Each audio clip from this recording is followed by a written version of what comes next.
मंडळी, जुलै 2026 हा महिना मीन राशीच्या लोकांसाठी आनंदाची बातमी घेऊन येणारा ठरू शकतो, प्रगतीचा ठरू शकतो. या महिन्यात तुमचे मनोधैर्य उंचावलेले राहील आणि तुम्ही तुमच्या बुद्धीच्या जोरावर अनेक महत्त्वाचे निर्णय घेऊ शकाल. फक्त सावधगिरी तुम्हाला कुठे बाळगायचे? छुप्या शत्रूंच्या बाबत सावधगिरी बाळगायची आहे.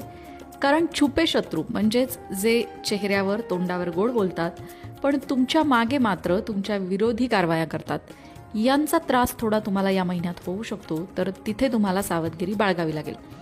सगळ्यात आधी बोलूया करिअर आणि व्यवसायाबद्दल. जुलै महिना मीन राशीच्या लोकांसाठी कामाच्या ठिकाणी मोठं यश आणि उत्कृष्ट संतुलन घेऊन येणारा आहे. या काळात नोकरदार व्यक्तींना त्यांच्या वरिष्ठांकडून आणि बॉसकडून पूर्ण पाठिंबा मिळेल.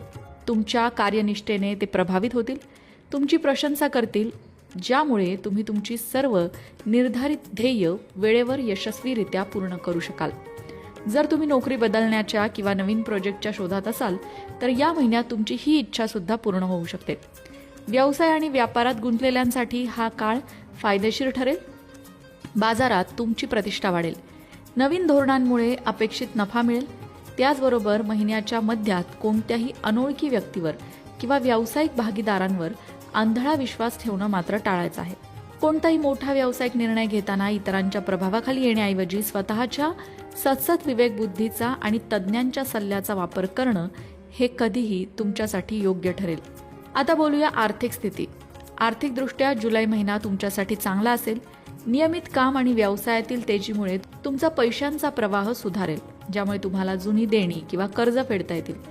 या महिन्यात धार्मिक आणि सामाजिक कार्यात तुमची आवड वाढेल आणि तिथे तुमचा खर्च होईल.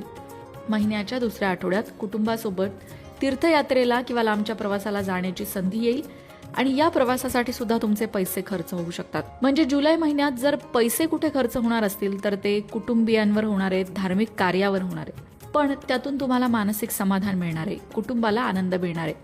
महिन्याच्या शेवटच्या काही दिवसांमध्ये कोणतीही मोठी आर्थिक जोखीम किंवा सट्टेबाजी करू नका. कौटुंबिकदृष्ट्या बोलायचं झालं तर हा महिना कौटुंबिक आणि प्रेमसंबंधासाठी संमिश्र परिणाम देणारा असणार आहे. विवाहित जोडप्यांसाठी हा काळ अत्यंत अनुकूल असेल. पती पत्नीमध्ये आदर वाढेल, सहकार्याची भावना वाढेल, ज्यामुळे तुमच्या कुटुंबात सुद्धा गोडवा आणि सुसंवाद राहील.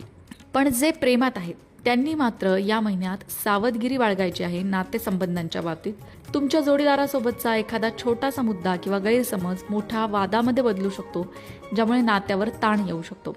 या काळात भावनांवर नियंत्रण ठेवणं आवश्यक आहे आणि कोणतीही आश्वासनं किंवा कोणताही महत्त्वाचा निर्णय घेताना नंतर तुम्हाला पश्चाताप होणार नाही याची